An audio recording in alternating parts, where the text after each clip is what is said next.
I am Lunariel of the Pleiadian healing archives, the chambers of reflective light.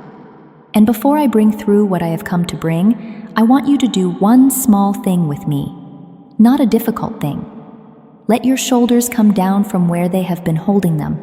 Let the breath you have been quietly managing become a breath you simply allow. Because what follows is not going to ask you for effort.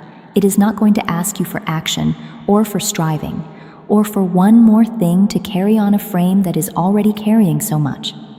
It is going to ask you for the one thing your whole body has been waiting to be given permission to do, and that is to stop reaching and to receive what is already here.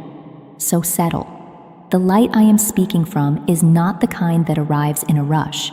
It does not break over you. It arrives the way moonlight arrives on water, slowly, without force, and only fully when the surface has grown still enough to hold it. I have come to sit with you because a window has opened in the lunar field cycle around your world, and this particular window is one that asks something different from you than the others have.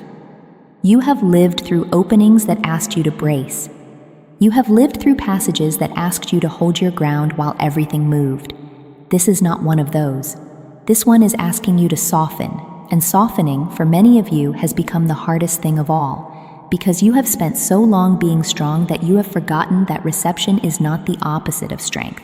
It is its completion. I want you to feel how strange that sentence lands in a field like yours.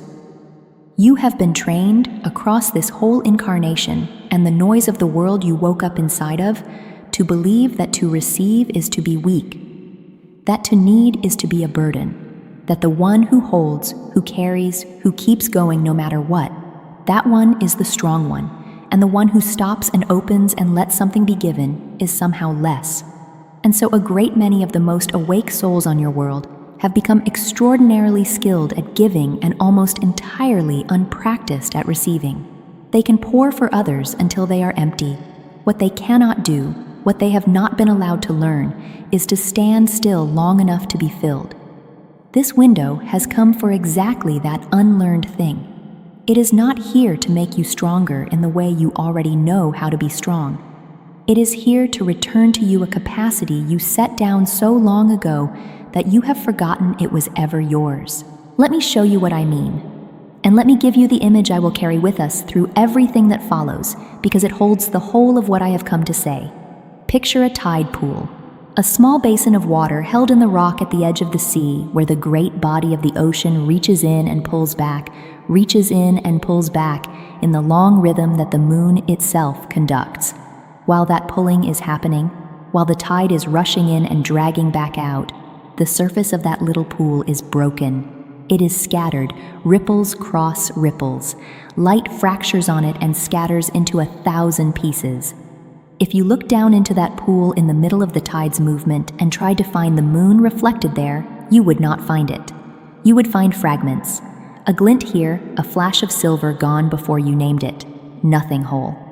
And you might conclude, looking at all that broken light, that the moon was simply not available to that water. But there is a moment in the rhythm of the tides that most people never think about. It is called slack water. It is the pause, the turning, the brief stillness between the tide coming in and the tide going out, when the pulling stops, when neither direction has the water, and in that stillness, something happens to the surface of the pool that could not happen while it was being pulled. It goes still, it goes flat, it goes clear, and the full moon, which was above that pool the entire time, which never once left, which was never unavailable, finally lands whole upon the surface.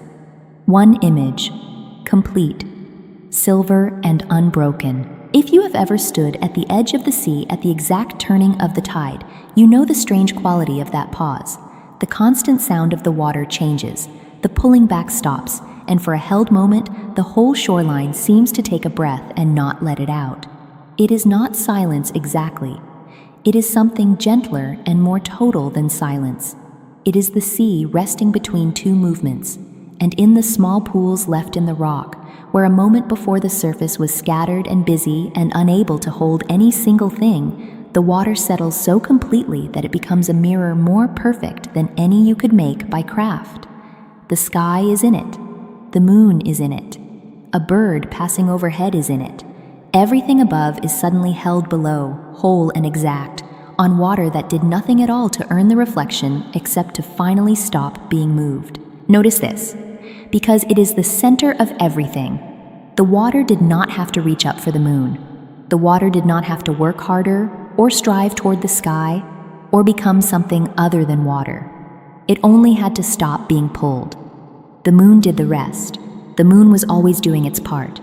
The only thing that was ever missing was the stillness that could receive it. And here is why I have come to you in this window. Notice if your breath just deepened in the last few sentences. If your chest dropped a little, if something behind your eyes loosened, that is not an accident, and it is not a coincidence. That is your own field recognizing a description of itself. Because you, the one receiving this transmission, you have been the tide pool in the middle of the tide. You have been the scattered surface, looking down at all the broken light, wondering why the thing you can feel is real has not yet landed whole. And what I have come to tell you is that nothing is wrong with the water. Nothing is wrong with you. You have simply been in the part of the cycle where the pulling does not stop. And this window, this full passage I have come to read for you, this is the turning. This is your slack water. This is the pause the whole long rhythm has been moving you toward. I want to anchor this within the frame it belongs to.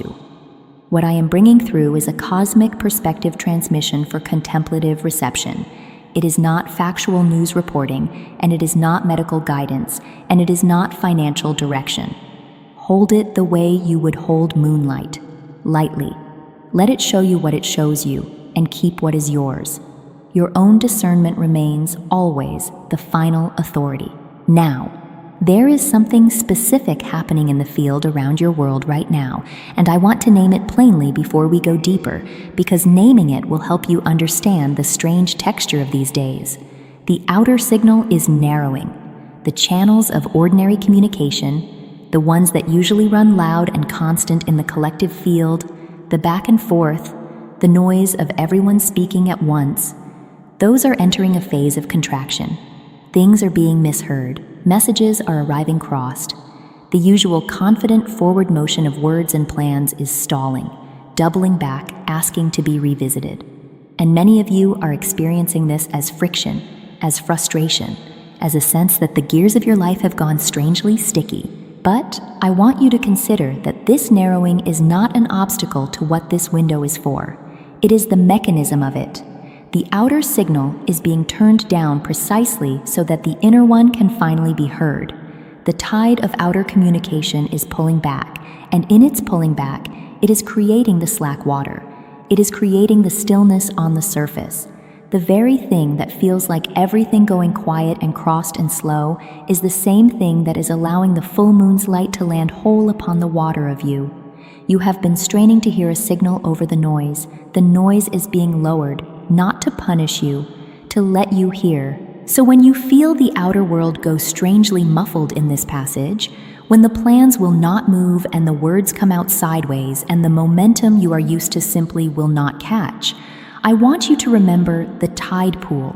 The pulling is stopping. This is not malfunction. This is the turning. And there is a third thing happening underneath both of these, underneath the full passage of the lunar field, and underneath the narrowing of the outer signal, a third movement that changes how the first two land, and it is the part of this transmission that almost no one is naming. I will bring it through fully, but the stillness has to come first, the way it always does. So stay with me.